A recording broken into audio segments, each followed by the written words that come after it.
Yes mukasi akantu olekedde kyatweseewo olwaleero tugenda kwolekera pulogulaamu eŋŋanzi weewunyisa omwagalwawo oba surprise your loved one ng'ekutuusibwako n'abakyala b'omukwano opushifa nakawombe njagala wekanye. Yes abantu ba online twongera tekubaaniriza tugenda bayo entertainment nga bulijjo mwongere okutuwagira nenga lwaki tubasabira sala nga tunaba entertainment si bwe kiri tubasabire sala kubanga watabawe sala tubalya muzaamanya so mwewombeke tusabe Katonda w'ekisa ekingi tukwebaza nate olw'olunaku olwaleero tukwebaza olw'obulamu bw'otuwadde tukwebaza olw'ebirungi by'otuwadde tukwebaza olw'olunaku olwaleero tukwebaza olw'abantu b'oleese olwaleero mu kifo kino tukwebaliza abantu bali online tukwebaliza tiimu Shifa ne Mami tukwebaliza abantu bonna abagenda okutweyingako olwaleero. Yes tulina bingi byakuwa tukwabala kwebaza tusabira abantu ba online abantu bonna abaze nga batuwagira Katonda w'ekisa ekingi bongere amaanyi bongere ssente obawo obulamu obulungi ogazie bizinesi zaabwe Katonda w'ekisa ekingi eno meeting tukitadde mu mikono gyo ogikulembere gwaba akulembere kubanga ffe tulina maanyi leka buli kimwe kigenda okutambula olwaleero tukitadde mu mikono gyo ebyo tubisabye nga tuyita mu linnya ly'omwoyo mwana wa Katonda omulamu Yesu Kristo amiina. All right twaniza brother Ibrahim nate webali kujja bro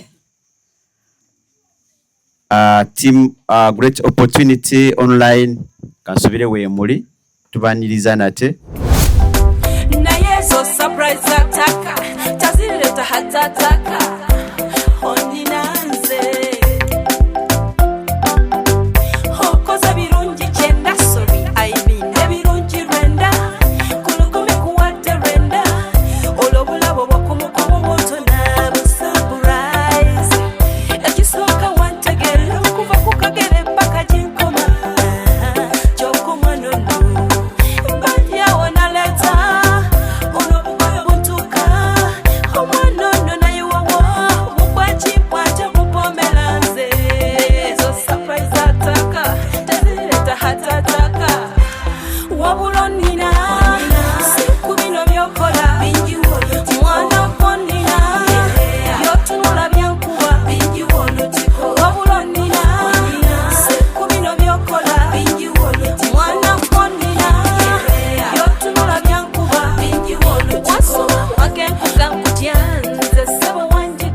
kwa malayika nanoonya bunoonya saalonda ebironda bisulayo mu kasasiro nanoonya bunoonya saalonda ebironda bisulayo mu kasasiro ono namusanga mu kifo kituufu bw'atyo nandaganyisa okumulaga ewaffe bw'atyo nandaganyisa okumulaga ewaffe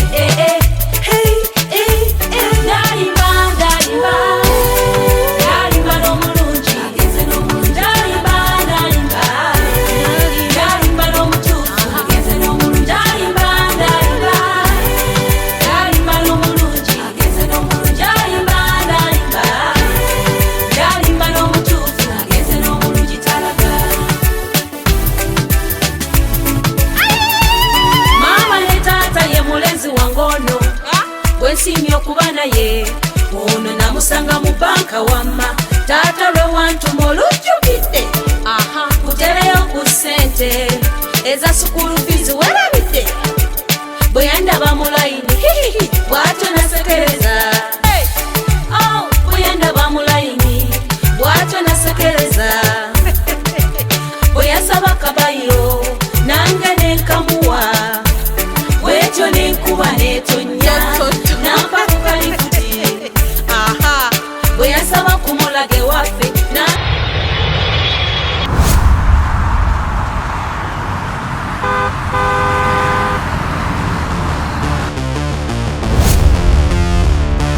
Some places are simply where you stay, but some places are where you truly arrive.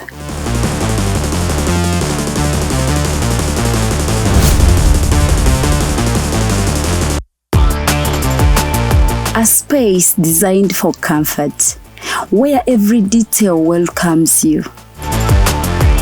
A place where style meets warmth, and every moment feels effortless. The perfect journey is not only about where you go, it's about where you stay. Welcome to comfort, welcome to elegance. Welcome to Bunga Comfy Homes.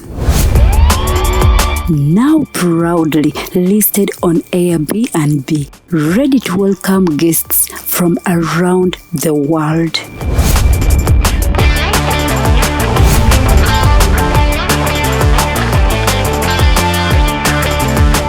For reservations and inquiries, contact us on +256 772 461 976 or +256 701 260 881 or +16 175 952 751.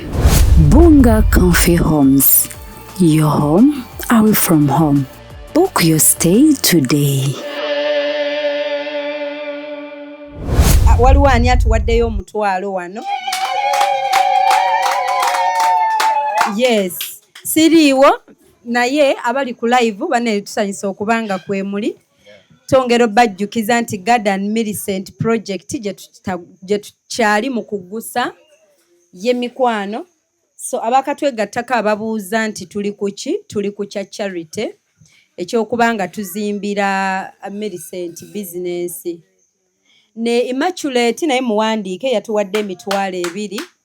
Emitwalo 2 yagituwadde I think today morning tuzze nazo.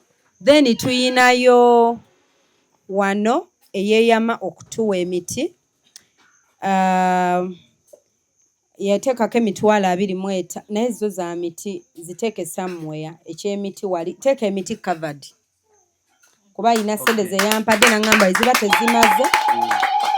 Just noting ewantu emiti giri covered by Mami Agatha.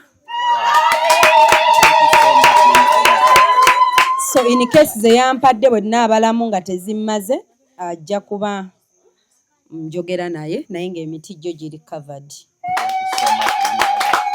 Then olunaku lwayo tunoonya $2.5 twakafunako emitwalo 3 nga tuli wali ku #Labour we tuli era nga tuba tunoonya abadde banoonya 2.5 bw'otoolako 3 tuba tunoonya mmeka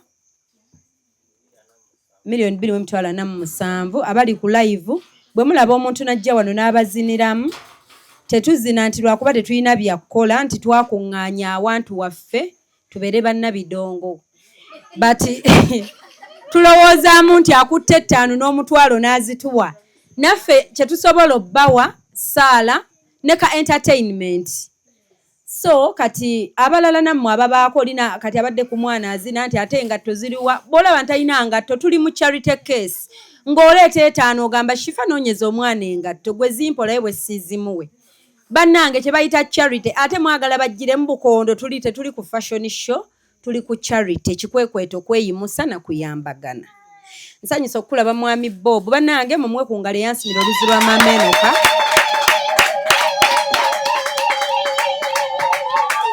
nsanyusa omulabako mukwano gwange ate muntu mulungi alina omutima omulungi so kati ebibye ne mwami Gadi be bamanyi babiguse sibimanyi era siriiwo naye ku kyokusonda wano wendi so kyekyo abadde amaze obbabuuzaako tugende mu maaso talina bigambo adduka obimanyi ebintu by'abagagga talina bigambo naye akyayinza okungulya akasawo ka seminti kuba okimanyi ngenda tuula wano mpaka nga nsonza obukadde 2.5 olumu nvaawo 12 ez'okumakya nyingira nnaabako kukyusa ngoye kugenda ku mirimu kati nsabiraako yonna gyodda kyendiko kati ekiro kino olwaleero kati owulidde ku 2.5 tulinawo egyo 3 tugenda tuula wano kyokka nga ate eno buno baŋŋamba waliyo n'abasezi tutuula wano mpaka naye batutya tebajja n'abasezi balondamu kati munnange byebyo bwe tutyo bwe tuyimiridde kale naffe ensonga tugenda zikwasaganya amiina saidi endala amiina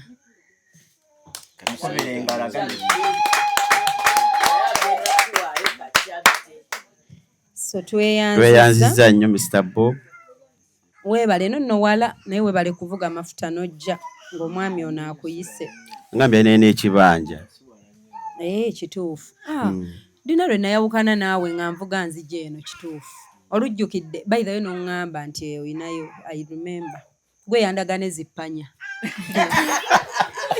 yandaga zi shortcut kale ssebo kituufu ekintu ekyo omugalo thank you so much Mr. Bob tujja kwogera kale ssebo tweyanziza nnyo tweyanzeege so ekitabo teekako Mr. Bob atuwadde emitwalo 5 yes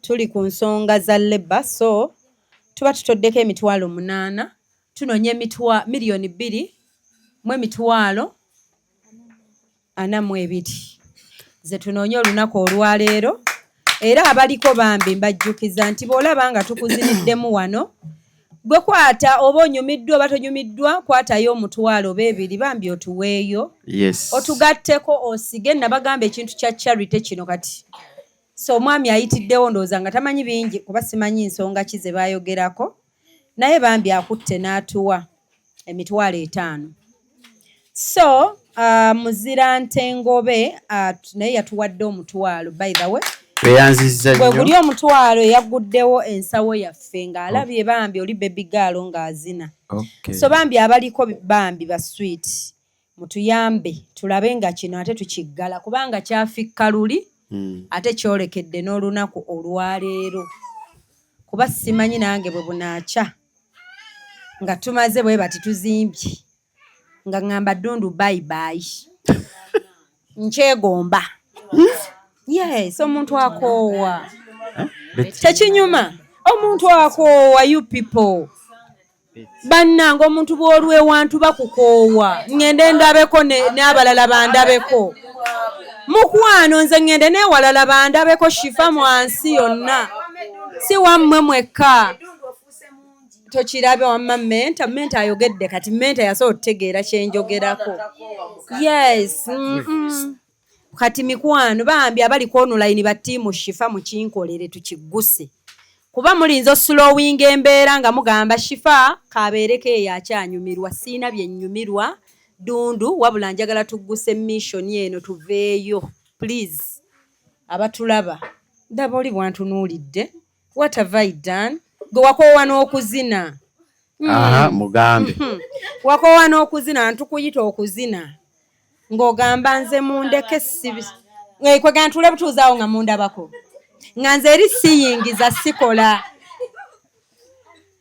kwegamba lwesizze na 10 nenzija ku emu mulaba kive aluddeyo kuba sina kuba na bulamu bwange kati kyova olaba bambi munziruukirire ba tiimu Shifa ayina omutwalo 2 mu nnyambe buyambi muteekeko ssente Shifa guse mission please kiri kiti eyo wali awulidde okukaaba kwange bannange mission Shifa kuva Dundu 3 years now I'm in this place munyambe abaliko online oba onteeka mu ssaala oba osharinga live oba otapinga screen kyonna kyoyinza okugattako ayina omutwalo ayina 5 ayina 2 ayina 5 ayina 10 mutuyambe Shifa asiibule Dundu mu bulungi ne mwenna abaliko ba tiimu Shifa bafaani baffe abatugoberedde. So my dear fans, my lovely viewers, let me go in English because some of you here understand English. We are here for charity. Oluzungu nno njagala ate nalwo ndugenda mpola mpola sirudduka kubanga bannange kuyinza obbaako. So my friends, my followers, my lovely fans abalungi, I'm here for a cause and it's a charity cause. We are here to help this gentleman seated in a wheelchair. We are trying to support him. He got an accident and was knocked. Bannange oluzungu luleese ssente. Harriet Love, thank you so much. Bannange omulungi waffe. Oyo gwe mulaba mu bitabo byaffe muno mwali. Nono ku Sande. Yali wano ng'atulaba. Nalaba Millicent ng'enviiri sinkole. Ate teyamuwadde zanviiri. Ez'enviiri njo ziwamba nzizze kuzizimba. Tunyuma tutya enviiri ajja zisibira mu saaluuni ye. Mwazisibye dda oba aliwa Millicent? Yazisibye dda. Millicent? Aliwa? Yasibye dda enviiri. Yazisibye? Bazimuwadda. Harriet. Mbadde sentence wambye. That is how much. Era singa zikyaliwo. Babadde bazitujjeeko. Mukwano mbadde nzinonayo mu nnyumba. Sokojje tulabe enviiri. Osiba ki enviiri nga tonnakola saaluuni. Eyo pensa alina kusibibwa mu saaluuni yo. Bano eraba ssente yange. Eraba ssente yange bannange omusimbi ogutokomoka. Obusawo bwa seminti bumeka obwo? Kale kabadde kamu nga kabulako. Bannange nnyingi. Mane Harriet yafutwa singa zikyali ku ssimu. Ssente zituwe tuzimbe saaluuni ya Millicent. Naye abamba atwagira. Kubanga azisibye amale ziveeyo. Kyekyo tetukola biri nti bakkute babongoote. Tuteekewo Millicent oyo enviiri adde azisibira wali mu saaluuni ye ng'ewedde.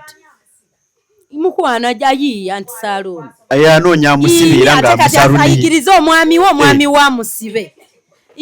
Nalabadde nzimaliriza. Obadde wamma tomaliriza omuguwa. Agenda kusiba enviiri ono. Yes. Which is okay bane wawonye noddukira. Era bwe bakuweera. No. Amazina nkulaba ozina naye enviiri. Enviiri za mmeka? Ne mugamba.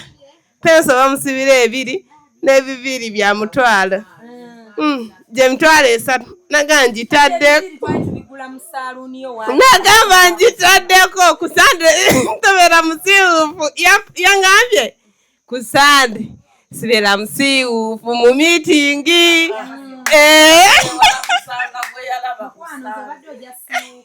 Nzimbe. Era owonye tweyanza Harriet Love, thank you so much, may God bless you. Mwagise waffe nnyo ddala. Harriet yazza abikola.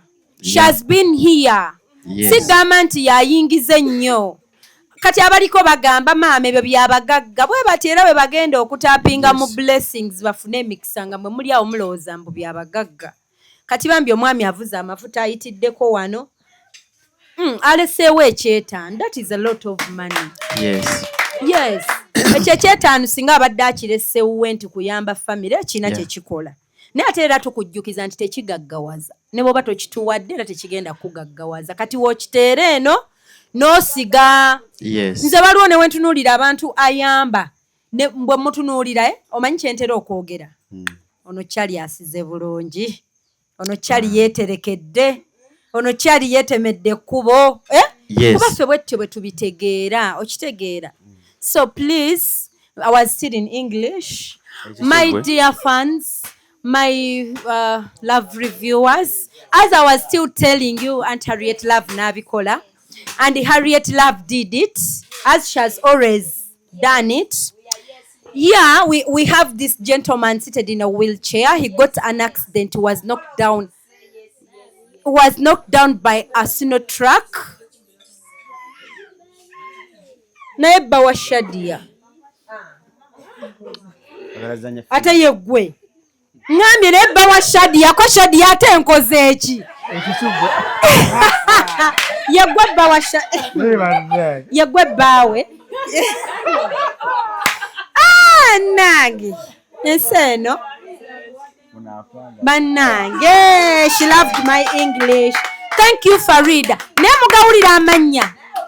Mwene mwewaayo amannya ago gadde mu bitabo every Sunday nga oli ali wali atudde bw'ati. Nga gwe naawe toyagala mu bitabo tukusome tugambe nti bannange Nansi Kombi naawe otuwadde naye nga ddala asirise. Mento otuwaddeyo mmeka? Nduli menta nno watuwanga ssente luli owajjira menta ne gwe ne menta eka yali anne menta yajjanga ne ssente oyagambiranga akagambo which is okay. What happened? Menta nga ajja n'etaano n'agitulekera wano ebiri esatu nga she's rich auntie. Rich auntie, what happened? Bannaye kasita olina amazina onaatuwaago ne tugenda. Yes, ogenda tuwa amazina ano osanga tuleeterayo wane 10. Naye nga bannanga ali emmere tokubaganya fooko because my English is still Englishing. Yeah. So guys, we are looking for money and it's a charity cause. That money is not mine.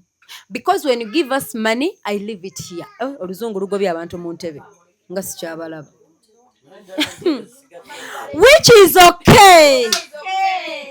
Naye nga abantu aba online mikwano nyimiridde ku mmwe nesize mmwe siina gyenzira ndi awo simanyi kiddaka ate nga I want to accomplish this bagamba bata mission accomplished nedda mission accomplished simanya munyambe to accomplish Millicent ngambe accomplish woo. Yes, I want to mission what? Mission accomplished. Bad song. I want to mission accomplished. Already accomplished era ye mission. Bannange gwa ino oluzungu lwange ate n'olulwisaayo. Lwaki olinda nswale nga? Tobigatta byonna bibiri. Oyogerako kimu. I'm going to accomplish this mission. This it is already accomplished, yeah? But what was that to be with? I want to accomplish this mission. I want to complete this mission. I want to follow. Abazungu bayinza okudduka leero. Mukwano kati. Batuyambe batwezi. Yes, thank you Rumaiso. We are looking for 2,410,000 today to complete labor. Because if you give us this money today, wallahi next Sunday you will see them sing. which is the foundation. Yes, I swear, if you give us this money today, tomorrow in the morning, the workers will be here to start the mission.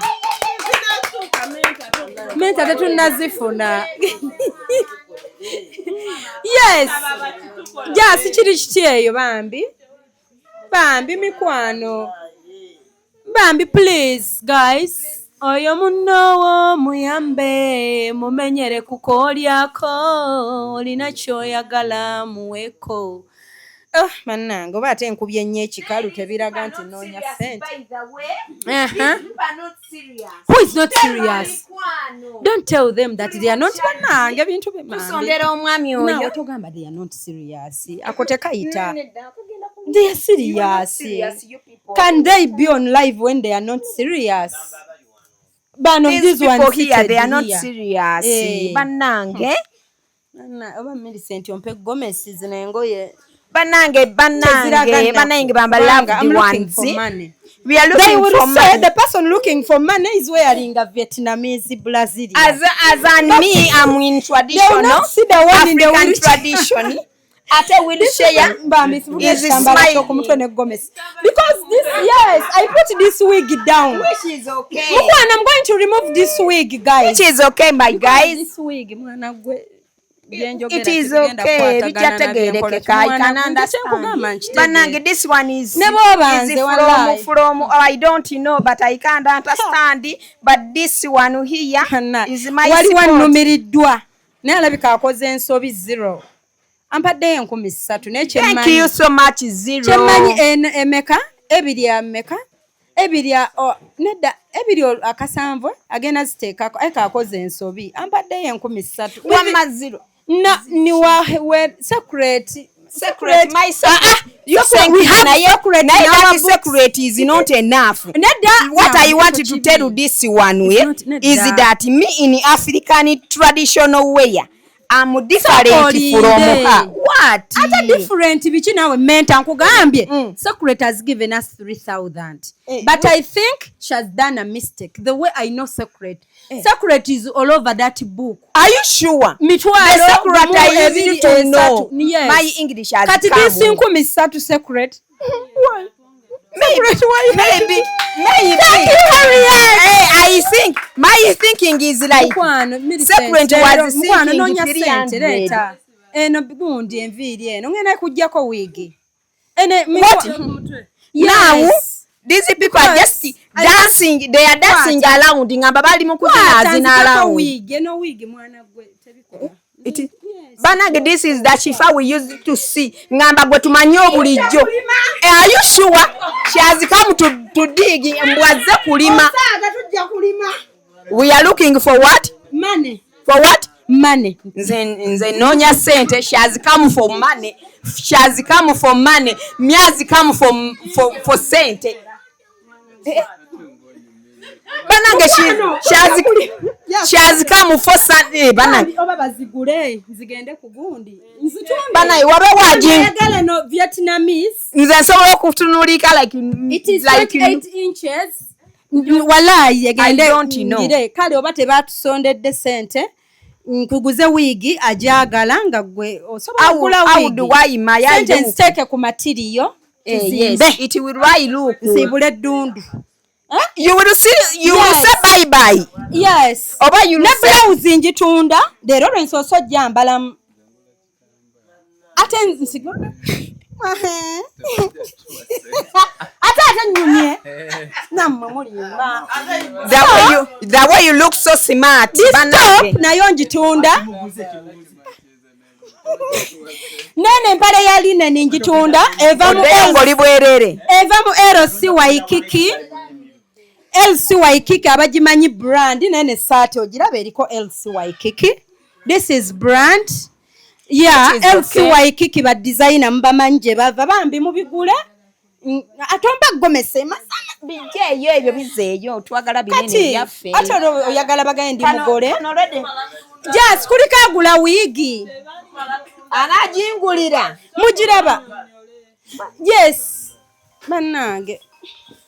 wali agula ekitambaala musirike abantu bawulire waliwo wiigi waliwo kyevuga eri baleka bagenda kumpa ssente leeta essimu bayinza obba waliwo mkwano nedda gikwatire wano mu layini waliwo neeno nze nange nsobola ojjambala n'ennyuma bayidawe nayinza oba ayagala kugula wiigi bannange nze lindako abali online nze menta bambi nange esobola okunnyumira nina smile ate onayisaawo obulango bwe esobola okunyumira mugule wiigi noonya ssente zakuzimba ez'okuzimba so neeno pendanti eri kuno njitunda buli kimu ekiri ku mubiri gwa nene engatto njitunda nange sina kyentunda kirala okuggyako wiigi kubanga tebali kumpa ssente kati kantunda byennina wano tutunda amazina tutunda engatto n'engoye wallayi wabeewo azigula mbuuzi tugenda kweyambula tuziggyemu wabeewo ajja n'agamba nti azigula nego omanyi sente tezinoonyeka mubyezinya ne mubikoowa ne mweyogeza ne mubikoowa ne munyumya emboozi ne biggwayo gwomanyi okwogera wano emyaka 3 bagamba ki tutandise okwetundako ebitundu byaffe eby'omubiri ng'omutwe ekigambo kinene nze ng'omutwe tokinteekako omutwe n'ekiwato nze ekyange mukwano engoye nzitunda zimuli ku mubiri seetundako bitundu bya mubiri awo enju eganye eyo enju eganye project failed mission failed kaakati kiri kiti eyo n'engoye tebazaagala kati mikwano ekiddako mbayiwa ntandike live empya abatwagala mu joining empya nanonye ssente tunoonya $2,338 tukomye bagenda kungula ekitambaala kati ntandika live empya bagula ekitambaala ababimanyi bye tuliko kuno abaliko tebabimanyi end the live I start a new one banyumirwa mboozi omwana wange talina sweta simanyi na waali tuba tusimbudde tap the screen simu jjo sigitunda kuba esigala ekola emirimu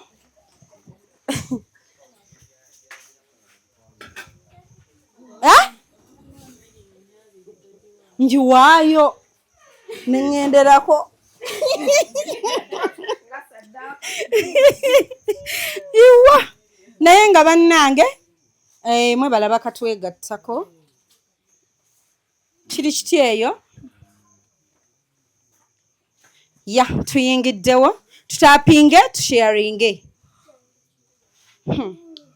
kubanga bannange osanga abantu bajja nnyo ku live ne betwannyonnyola wiiki ewedde olinajja naga what's going on osanga ezo wiigi ezo ze zireeta obuzibu that's why amina ekitambaala bagenda kigula bakigula nkijjako nesigala mukaswahili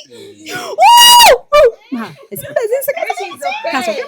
zinsigaza mukaswahili kakakadde neronkedde kalimu nesituka nenkasiiga musalufa kiri kitya abaliko omulamu abagutegedde gwe jubisa olulo lujja kujja yes mikwano tusaba ku ssente God and Millicent project must shine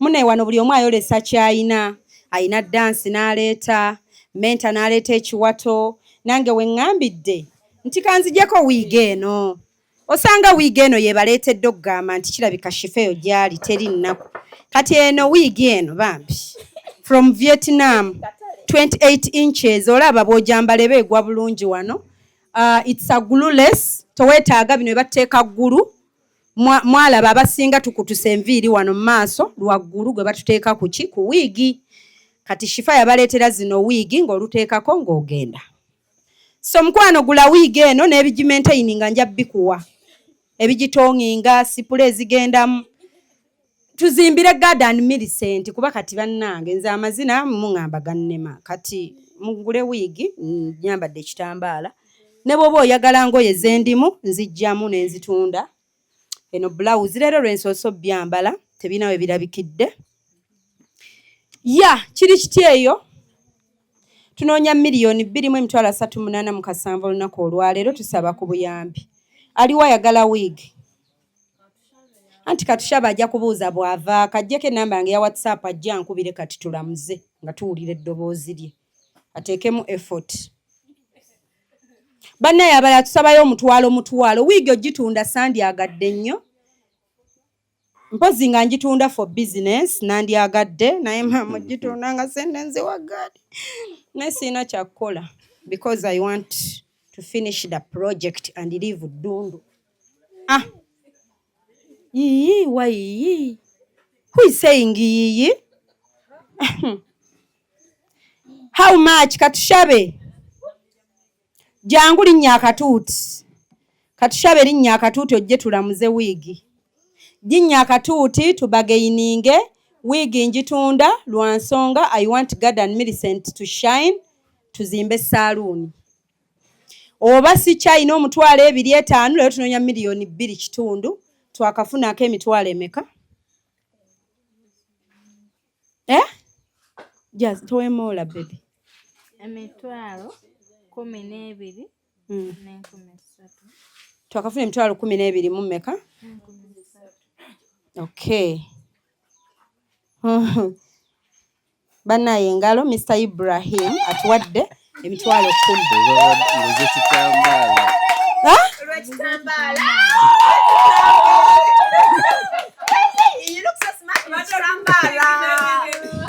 Nedda bakiguze nkisigalemu. Nedda. Kino ekitambaala? Kati bafuneyo ekirala? Kati ng'owa wiigi bwali okulinnya akatuuti tulamuze n'ekitambaala tubageininge bakiguze emitwalo 10. Musooke mukubewo engalo tukyongeze. Junior ye mukwano bulungi nnyo zikkirizibwa. Thank you dearest. Weebale nnyo zikkirizibwa. Banguzeko ekitambaala bannange. JN Events omutegedde. Ajati Aisha omukyala agenda otimba omukolo gwange ogw'okwanjula. Hajati Aisha ndaba bandabe. Omukyala Hajati Aisha agenda otimba omukolo gwange ogw'okwanjula very soon. Yeah, agenda otimba omukolo gwange ekyotera. She's the one. She's the best actually, not one of them. She's the best. Oyo omukyala mumuwagira bagala decoration ow'omulembe. Era ye yatimba embaga ya God oyo gwe mulaba. Yes. Ye yatimba embaga eyo gye mwalaba ng'eri colorful bwetyo. Ate ng'atuweera ku charity. Kati imagine ng'olinamu akasente kiyinza labika kitya. Ate era ne binyuma. Everyone was like, oh my God. Wow. Oyo diko. Mbane ekyo vula atudde ano nga tubasaba ez'okuzimba bagamba embwa ezo zirimba. Oyo diko gwe baakola. Tulabye ffe. Ate nga Hajjati ajja zituteerako. Era ezo Hajjati bw'anaazituwa zigenda kutandika ki? Sande ejja. Kati leero tukyanoonya ki? Zineeno. Ate nga ajja zituwa. Tweyanza Hajjati. Webale kusupportinga abagole bo all the way. Kubanga Hajjati astopinze ku live akimanyi buli Sunday mba wano era abalala abasinga abamanyaga ebyo bya Shifa bibo watu abimanyira sweet ngabiyitako misinde bw'omala live enkeera ng'agamba ki Shifa ku Monday waliwo nankubidde nga ndi mmotoka naga ye gwe nga tokyanyega twayomba ne mugamu ne ngenda ku live anti bano abantu b'ennyambo bamanyi naga ngozi leero lwa Sunday leero gwe bibi era twabimanyira kale atwalo ne yankubidde era before ne mugamu ne nyina gyenveeno naye nziruka nzira Dundu obudde buyise naga Kyovula ngambye kankubaze ng'essimu yo nagenda ku live zo ku birayivu byo obitegedde kati omuntu bw'aba amanyi kozi gy'oliko Hajjati Aisha n'agamba nti you know what Shifa ali kukuyamba kan stoppingewo aba muntu nnyo mumwongere engalo so kati ezo zinootinge wali we tutadde oli yatuwadde emiti omunootinge ebbali tujja mujjukiza zijja kukola next Sunday. So we are still going first. We are looking for money. It's a charity cause for this gentleman and his lovely wife.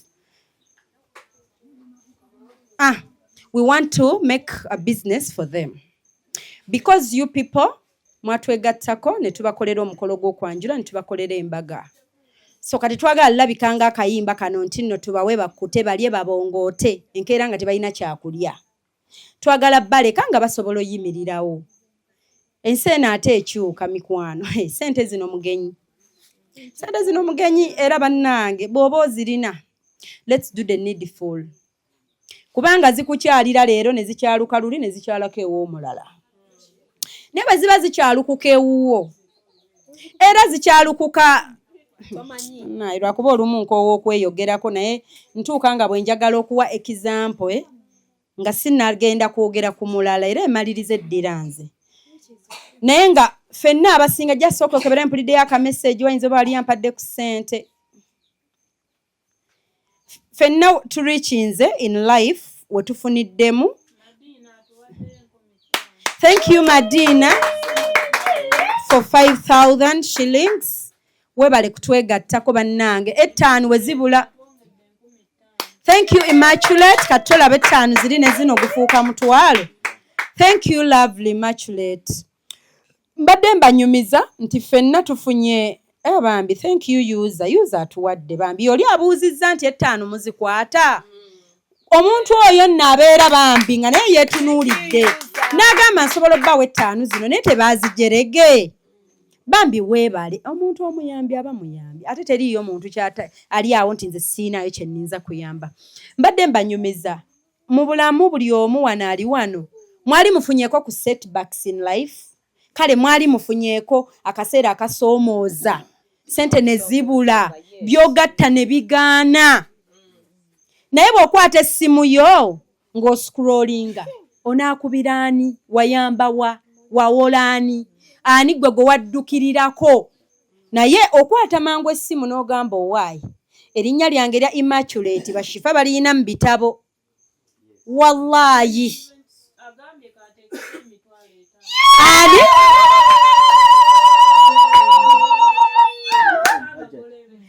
akola ki? Yes, yogera bulungi abagagga. Kati ekigambo je events just kyekulemedde. Wakiri wekiba kikuleme gamba ono agenda otimba omukolo gwa Hope Shifa. Kyoba oyogera. That is enough. Kimala. Kyolina okwogera. Mubirabye ebintu ebyo. Naye mubirabye byenzija mbagamba ku bantu. Era abantu baba beebo abalungi. Agambye zo kasooka aziteekeko kati 5. Wadde apulegi nze ziri. N'agamba zino zisooke zigende mu kitabo leero. Tubeere nga tutoolako. Anti muneewe tutudde wano kati tuba tunoonya obukadde bumeka kubanga bambi. Mission ebadde ya bukadde bubiri. Wallahi. Era buli atuwa ssente olwaleero. Mmanya bwe tuggalawo live eno nga ziweze. Enkya omusingi basima. Kuba tebaayo kitugaana. Ate tetukoma ku musingi kusima. Basi tula mpaka ku all plate. Mazima. Basi tula si kusima musingi bakomaawo. Tuba tulina ebyetaagisa okusitula ennyumba mpaka nga tugenze mu kusereka sikyo. Ate babali abantu batandise doggula emiti gijo. Kati kitegeeza nti leba bwabaawo. Bannange mubeere mwabo tutapinge blessings madde mbanyumiza akaboozi. Nti mu nsi muno tuseerera ne twekoona. Kati nze sisobola kubanga omuntu ali mu kitabo muno. Nankubira nti Shifa ndi staka somewhere wala ine siyimuka. Ne bwabanga yali ku kozi ya God. Oba omuntu nankubira nga ali gyali. Wow. Wow. Tomorrow Mseko Star yoli bambi sweet use yatugambye nti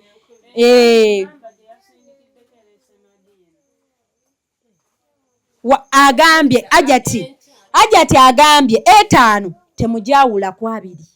Ebyabiri birala n'ebye5 bikoze eki birala. My decorator. Ne bwe mbanga sina googera nga muli eyo mutegeka. Agenda okutimba omukolo gwange mwamutegeera. Kati awo wetutuuse otuuka nga owa decorator omuyina n'akola keeko omuyina n'aba n'akwambaza obayina naye omugolo omusajja. n'abali ne bamaidi b'ekyasa naye ne bagamba nti omugole omusajja akutwala kati mwesesa ki simuyina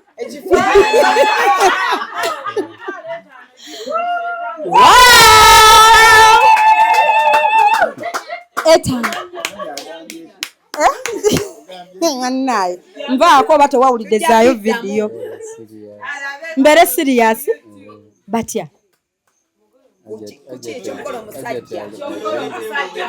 wangi ajati agambye mbere serious ajati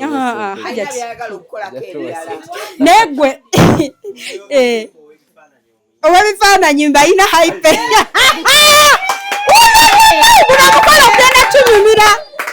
guno omukolo gugenda tunyumira n'ow'ebifaananyi waali agenda okukola keeke waali abagenda okwetala we muli abako we bali oh my god kyova olaba mwanguwe tuzimbire gaadi gyasongeya bambi bwe tutuuka mu byokwefuwasa oyina engeri gy'osanyuka yenna ayina simayire ennene tasobola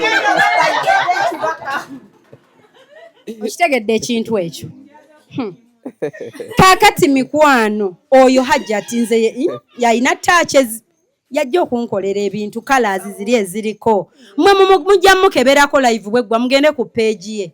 She's a nice person mulungi nnyo ng'ayamba omukitegedde ekintu ekyo bannaye nobeera proud nogamba yoyo eyatimba bannaye okitegedde ekintu ekyo ate yaani mbadde mmanyi ate oyina abatimbi abalala b'oyogerako besimanyi nkwano tunoonya samoni ate oleeta kikolanga omwana ono abadde ki naye nga kyemuba mumanya tunoonya ssente mmeka hajja tyatuwadde omusimbi ogutokomoka soka ogubale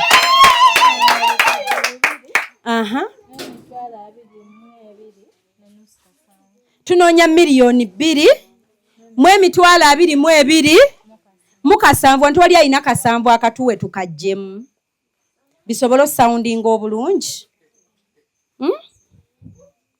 akasanvu kiri kitya bambi mukyala papa mukyala papa jasali kebera kasanvu kumba alonda soda we kunywa ndabye yekebera so abalungi nabadde banyumiza nti ebisale ebisinga tulina engeri gye tucreatinga network omanyi nti nno waliwo abantu abamu be tutegedde actually bangi nga tubategedde amannya gaabwe lwakuyamba wano okitegedde ng'erinnya lye bwe banaalyogera ewantu nendiwulira nyina okustopinga ngende ndabe abadde kiki ekimutuuseeko bino ebintu bye mbagamba mbibagamba out of experience ebiseera ebisinga bw'oba nze kyova bammanyi ebimu byogeza confidence neŋŋamba oba kale oli tuyina kati tugeze kati tuyina gye tuvudde kale tumanyi tunayangwa mujjukira show gye twasazaamu luli strictly twalina gikola Sunday. If it's not Sunday, there is no any other day tusobola okwasa omuntu oyo.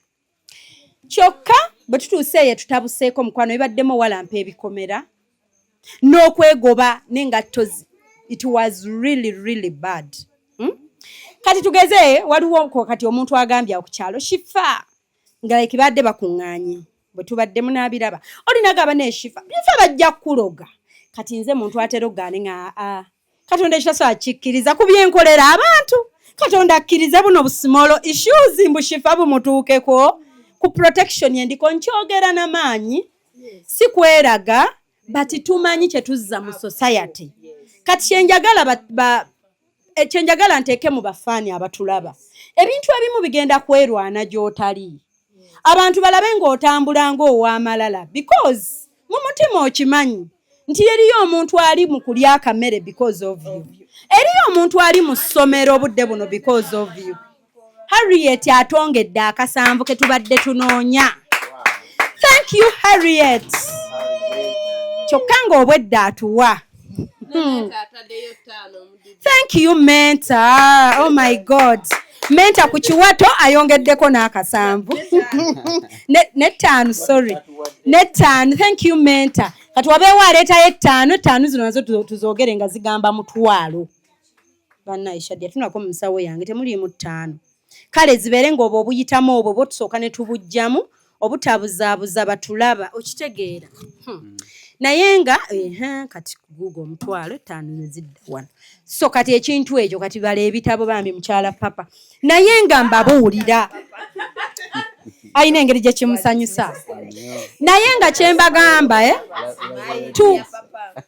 obuntu obumu tebakyasobola bututiisatiisa nabwo because tumanye entambula zaffe nze shifa nzenna nga Katonda ayina abantu be bamanyi nti ne bwe mba nfukamidde omusaba nsabiramu n'ebitankwatako nti Mukama nawulidde jjajja Peace mulwadde naye omubambi atufumbira akamere nawulidde gundi bwe n'osabire wegindi n'owaawa aliwa n'ebitakwatako bw'omala ate n'osobodde okuwanvuya omukono okwatewo n'owanvuya mu bunafu bwo so kati ebintu mbibagamba lwakuba abamu bali kikozesa against me ate ekinnyumira nti muba mulaba because nze muntu eya preaching nga ebizibu byange ngera bwe njogera ku success like I've always been here on media nenjogera nengamba bannange banziba ebyuma nafuna setbacks bwe nkola sente sikyazirabako sizifissa nakola bwenti like bw'obyogerako kati abamu abatuse ne bagamba n'eshifa yakogga yabaaki ng'osanga mu comment oli agamba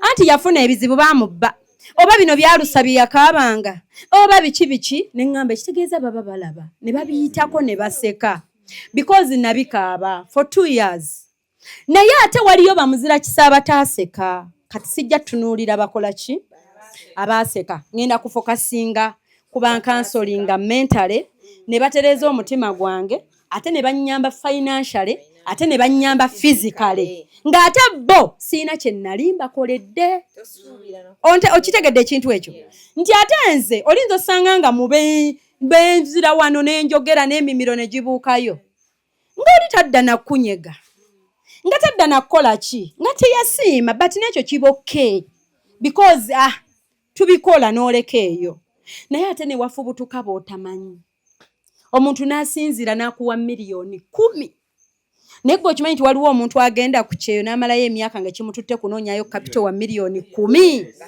nze wentudde omuntu n'ava eri n'agamba shifa miliyoni 10 tereeza obulamu bwo yes miliyoni 10 mu emitwalo 5 baali bazimpaddeko omukyala she's called Agnes lwakuba abasinga era ajja kulowooza anti shifa ku social media bo bazimbako kwetega basajja balaba abakyala bajja nga bakyala oli najja omukyala naga shifa I'm blessing with $100 nagama even my daughter here she loves you so much from her saving kagundi akuwaddeyo $50 you know just like that kati ebyo bintu bitunazaako ne bitwerabiza muli n'enkiza eri Katonda neŋŋamba this person maybe Katonda biri byenkola abantu ne batabiraba kati Katonda naye alina bandeetera n'akola ki kyekyo kye mbagambye luli nti ndaba omuntu ayamba ng'afiirawo ku mulala neŋŋaha gaayo oyo bambi yeeterekedde gaayo oyo yeetemedde ekkubo because we can just look at people and tell this person has a master alina okuba ne ssente fe tulina be tutamanyi naye ng'otunula butunuzi n'obeerere n'ogaa Mukama hajjati alina okuba ne ssente kuba oyo omukyala abadde ne ssente ebbanga lyonna bwe mulaba awo n'empisa ze ng'ali hambo bw'ati mukwano she's well off and she's doing fine she has a beautiful marriage alina omwami we amwagala ennyo kwegamba byonna abirina naye era be bantu betusigala nga tusabira Mukama sigala ng'omuwa kubanga agwana okuba ne ssente anyuma azirina bw'aba nazo zigasa ku balala okitegeera ekintu ekyo nkibalaga nnyo ku bazungu abo boolaba omuzungu toli musanga mu kyaki naye baategeera charity baategeera okuyamba because she is so important era gwe bw'oba akako kalya wekka n'ofumba akatamu k'emmere tebagiraba n'okakweka wansi w'ekitanda oti nga waliwo wali akaana bw'olingiza ebweru bw'ogamba obwo bwana oba bumala ddi ozannya bugende nzijule temubirabangako gwe maama wakuyita kumba okagobawo jjule naye kalya mmere yenkanaki tikalya kenkanaki newokawaaka kunkumukwa bino ebintu byekola byokka byendi mubbagamba ekintu kitandikire wakaawo tolinda kulinnya nnyonyi obeere mami Christine ebweru mbuli oliyamba gwe kennyini ofumbye ekitamu ky'obuugi akaanako kazannya n'ababo bwe nnyini n'obubwo buzungirako ewalala ne babuwa naye gwe era Katonda akulaba oli bizi osooba mu ddinisa bagenze ojjule okitegedde ekulemerewo oyiwe naye nga togibawadde okitegedde ekintu ekyo bitandika naawe wooli era bw'otyo naawe bw'ofuna ebizibu byo era ojja kwekanga ng'olina tutoba nabyo ki kati ffe tuli wano abantu tukaabira ebizibu bya gaadi era ojja kusanga emabega nkibagamba nti alina bye yakola because ekyo natandika okyeteekamu kubanze nkimanyi Katonda tansindika mu kifo nga talina nsonga natandika okyeteekamu nga sinnamanya sitole ya gaadi ngenda okumanya sitole ya gaadi nga n'okwanjula oba kuwedde kubanga we natandikira okuinteractingako n'abantu abamumanyi one on one. That's how I got to know nti ayina ebirungi by'emabega yali ayambyeko yali adonatinze ku ngoye obiraba bwe bijja byekola nenze mutima nabikolanga ngamba naye banenze olwedde nange nyina ebizibu byange kuba okwanjula nakukola nyina ebizibu byange biri mu 10 ku 10 10 ku 10 naye era bwe mwanda banga wano lwe najjanga meetings nezikanula nabanga nsuze sebase nga bansuzizza banzirusa mu malwaliro lwa stress lwa babbi abanziba naye nga nzija n'enseka nammwe kuba nabatunuuliranga ne ng'abambi bano abantu bayekana b'essuubi balifuna ku nze kati nentuuka wali oba amaziga gange ngaleka mu mmotoka n'ensooka nnyambala smile went nenzija ng'abasinga oli akutulira n'agabambi negomba okuba nga Anti Shifa naye nga Anti Shifa gw'oliko teyeebase naye nga gwe weebase mu kaliriko ne bukya kati that is life kati omuntu asobola nze kyensaba Mukama atu blessing n'abantu bwe bati abawera nti osobola osooka nozza ebibi ebbali n'ogamba tuli mu kuzimbira gwe tuzimbira kati bo bali kufuna bizinensi weeri ennyumba yaabwe naye ffe mwe tuli nze landiroodi yankubira na landiroodi webulenga nedda si landiroodi keyateeka of course teri mugagga akola ekyo nali ne Jenny gwe mumanyi ono sponsor waffe ntudde ne Jenny bantutte out tuli nowe ndi ku kimere landiroodi naŋŋamba ozunga ki nga tonnasasula mwezi guno ne mugamba onansonyiwa kubanga nkyazunga leero nsuze nowe nkyankeera Germany tonnyumiza because luli nga nsobola okukaaba n'emmere n'engivaako olw'okuba landiroodi ayogedde naye kati Shifa wanyu kaliculamu nsooka n'enkuddamu n'enkugamba omanyi ekyo kyo kikyakulumira ddala kuba leero ndi nowe ate nkyankeerera Germany bwe nva Germany ate ngenda Italy kati ate bwe nnaava e Italy nniiza ommalira Sweden kati wambira keyateeka si landiroodi mbagambye teri mugagga akola ekyo teri mugagga ayinza kukubira kati ate ono atali mugagga gwe bawadde alabirire ye keyateeka nga bw'ogamba labiri abapangisa dadadada kati yakubira gwe nnyabo abaana bo nabagamba musasula omwezi gutandika kati ate gwaweddeko gwe nnyabo obeera ku nnyonyi n'ekirala n'ayomba nalabye wano ba TikTok nga bakola oluyimba lwo challenge lwaki balukola nto nasasula rent okitegedde ekintu ekyo so kati obulamu bw'ensi eno bulalamu namulaba ng'ebigenda omunyiiza bingi ne mugaba kuba kati siina bwe nkunnyonnyola kuba kati ndi wano ndi mukulya nga bawulira essimu nkyadde ne mu loud because omuntu ayinza olowooza nti kakuswaze wooli but nze nyina bajjeni nga bamanyi obulamu bwange nyina bamami Christine bamanyi obulamu bwange nyina mami Agatha nga bwe nababawa bamanyi Shifa because si faking amaaso gaabwe bonna bamanyi nyina Susan Sempa ali mu America amanyi obulamu bwange okitegedde they know me era bwenti obwe yankubiranga babinvuma nembisa mu loud ne tuseka like waliwo ekifo we nnali babasombera ennyama mutesitinga buli nnyama bw'okoowa owanika ekipande kiriko am tired but basobola okusomba okumala ennaku 2 oba Brazil oba baki kati we nnali era twateeka mu loud n'ayogera byayogera baali shocked ne baga tufudde ekyo nakyo omuntu ayinza okuyombesa nti lwaki walidde ennyama olw'okuba naye ng'omwezi ogwo gwennyini gwe mulimu so bwe bw'obulamu ekyo nakyo kiggwa kati mbadde mbagamba nti ffe tetuwulira bubi Millicent kuba ne business ye nga wali tasasula rent nga yeye it is okay nze kyange kirijja because someone can be like binga sizawa okitegeera okay nze nkyali eno ndi ku mawanga nange njagala yakayumba ate batunyumiza wa business mukama osanga yaleeta nga bo ayina ba blessingira kuffe naffe abagendo tu blessinga balala je bali mukama amanyi how ate era nze sikyemenya nkolako byenkoze ne boweesa ddaka nga ekyo toli kifuna tekiri bakikyo kubanza I believe waliwo obugagga bwennyina okukomako kati omusajja owange alitandikiraawo mbirine byange byennina okukomako nze nasetinga dda ne retirement yange nti ku myaka bwegiti bwenjiweza mba nnyinyuse nkwano nze ninza oweza emyaka 4 nga nkyali eno ngwirana n'obukonde eddundu at 40 nze at 40 ngenda kuba at 40 kyemba nasetinga kyekyo kye sinnakola sigenda nnoonya bipya nti ntandika entalo ne bana abaana abajja bebo bosanga namukadde nga akufiirako ku social media yalema okukola ebintu mu budde bwe setting obulamu obyegamba obisabire bwe bigaana kyekyo kyofunyeeko.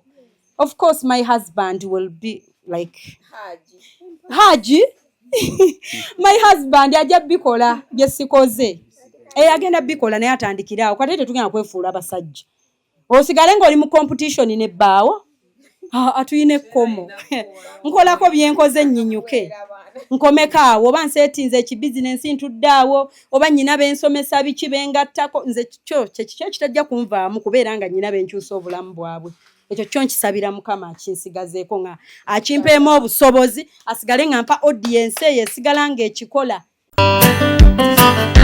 Obadde oli mu kulaba weewunyisa omwagalwawo oba surprise your loved one ninaabagerekawo omukwano Hope Shifa Nakawombe tusisinkane nate